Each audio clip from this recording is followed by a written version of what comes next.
अपनी हरकतों से बाज नहीं आया चीन। एलएसी सीमा पर मुंह की खानी पड़ी चीनी सेना को।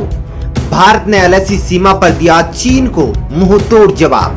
भारतीय सेना ने चीनी सैनिकों को बुरी तरह से ठोका।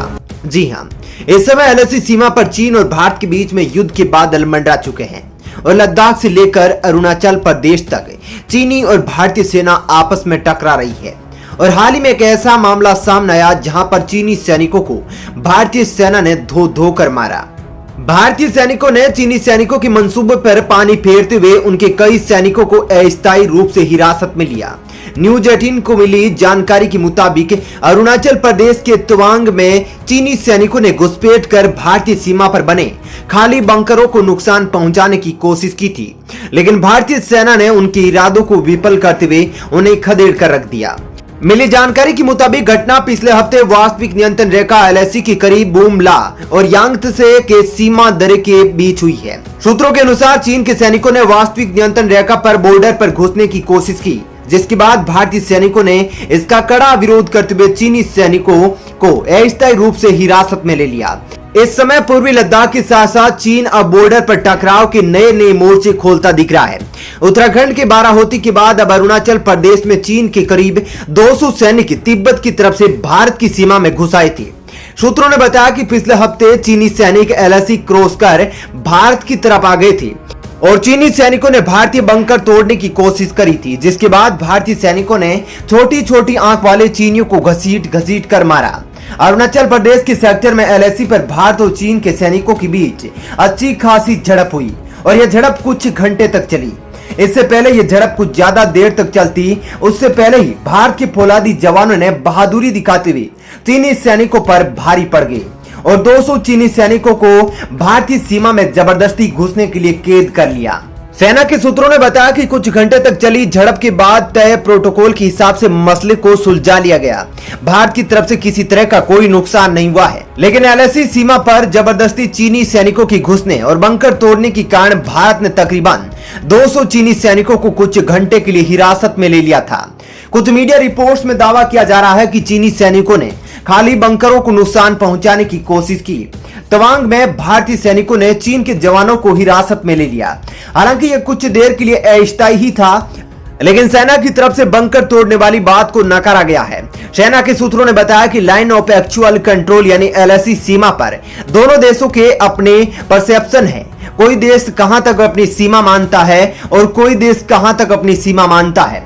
ऐसे में कभी कभी दोनों देशों की पेट्रोलिंग टीम का आमना सामना हो जाता है, तब भिड़ंत की सिचुएशन बनती है। इसे दोनों तरफ के आर्मी अफसर तय प्रोटोकॉल के हिसाब से निपटाते हैं। सरकारी सूत्रों ने न्यूज एजेंसी को बताया कि चीनी सैनिकों की हिरासत में लेने की खबर जैसे ही सामने आई, इसके बाद बीजिंग से लेकर तिब्बत तक पूरा चीन घबरा गया और अपने सैनिकों के जिंदा होने की दुआ मांगने लगा, क्योंकि गलवान घाटी हिंसा के बाद चीनी सैनिकों के अंदर भारतीय जवानों का खौफ बैठ गया है। ऐसे में जब चीन में यह खबर फैल गई कि भारतीय सेना की चीनी सैनिकों में झड़प हुई है और 200 चीनी जवानों को हिरासत में लिया गया है, तो ऐसे में चीन के कमांडर से लेकर शी जिनपिंग तक सभी को यह खतरा होने लगा कि कहीं भारतीय सैनिक दोबारा चीनी जवानों को मौत के घाट न उतार दे।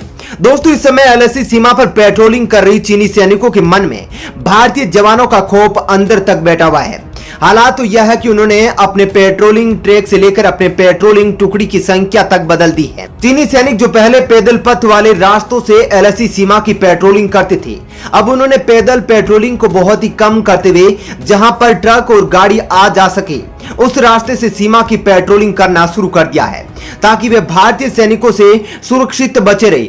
वहीं इसके अलावा जहां पहले पैदल पथ वाले चीनी सैनिकों की जो टुकड़ी होती थी वह 20 से 25 सैनिकों की होती थी, लेकिन अब उसकी संख्या बढ़ाकर तकरीबन 100 कर दी गई है, क्योंकि गलवान घाटी हिंसा में भारत का एक एक जवान इन छोटी आंख वाले चीनी सैनिकों के 4-4 जवानों पर भारी पड़ा था। उस समय बिना डंडे और हथियारों के बावजूद भारतीय सैनिकों ने बहादुरी दिखाते हुए चीनी सैनिकों को अपने हाथों से ही चीर फाड़ कर मारना शुरू कर दिया था।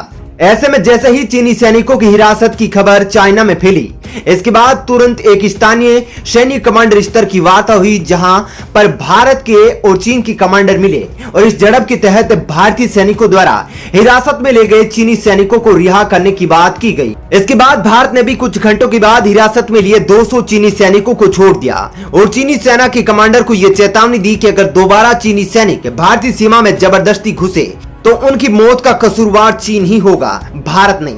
हालांकि अभी तक सेना इस पूरी घटना पर कोई आधिकारिक टिप्पणी नहीं करना चाहती है। हालांकि न्यूज एजेंसी को रक्षा और सुरक्षा सूत्रों ने बताया कि इस झड़प में भारतीय सुरक्षा बलों को किसी तरह की कोई हताहत नहीं हुई है।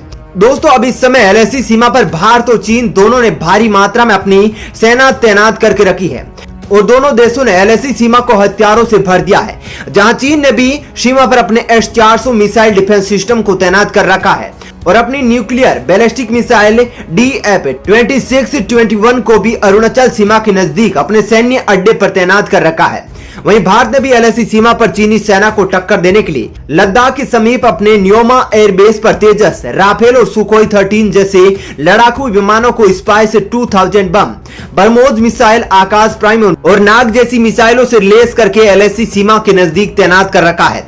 वहीं भारत ने पहले से ही सीमा पर K9 वज्र आर्टिलरी गन, अमेरिका से खरीदी गई M77 होवित्जर आर्टिलरी गन और भीषम टैंक को सीमा पर तैनात कर रखा है। वहीं भारत ने अग्नि 5 मिसाइल, जिसका अभी हाल ही में परीक्षण किया गया है, वह भी बीजिंग की ओर तैनात करके रखी है। वहीं चीनी मिसाइलों से बचने के लिए भारत ने इजराइल द्वारा लिए गए iron dome missile defence system को भी तैनात कर रखा है। तो दोस्तों, आपको क्या लगता है, क्या इस बार दोबारा एलएसी सीमा पर गलवान घाटी हिंसा दिखेगी? क्या एलएसी सीमा पर चल रहा संघर्ष भारत और चीन के बीच युद्ध का कारण बनेगा? दोस्तों, आप अपनी राय कमेंट बॉक्स में हमको जरूर बताइएगा। भारत ने मचाई बड़ी हलचल, आने वाली है देश के अंदर बड़ी महाशक्ति। चीन और पाकिस्तान में मचा हड़कंप तो अमेरिका भी हो गया है बेचैन। एक ही वार के अंदर दुश्मन के हर अटैक को कर देगी नाकाम।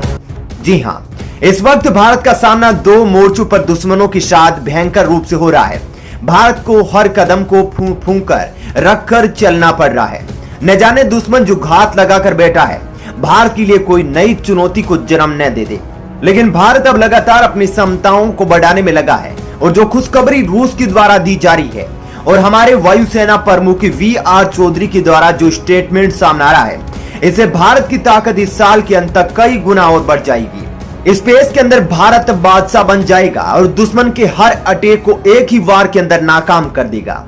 लेकिन दोस्तों, भारत की ताकत तो बढ़ेगी ही, साथ ही दुश्मन देशों की चिंता भी 7वें आसमान पर बढ़ जाएगी, क्योंकि इस साल नवंबर के अंत तक रूस भारत को दुनिया के सबसे advanced missile air defence system की डिलीवरी शुरू करने जा रहा है।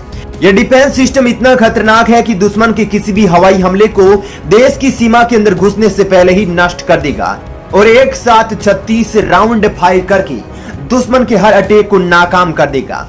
भारत की बढ़ती ताकत को लेकर चीन और पाकिस्तान पहले से ही परेशान है, लेकिन भारत उनको दिन में तारे दिखा रहा है।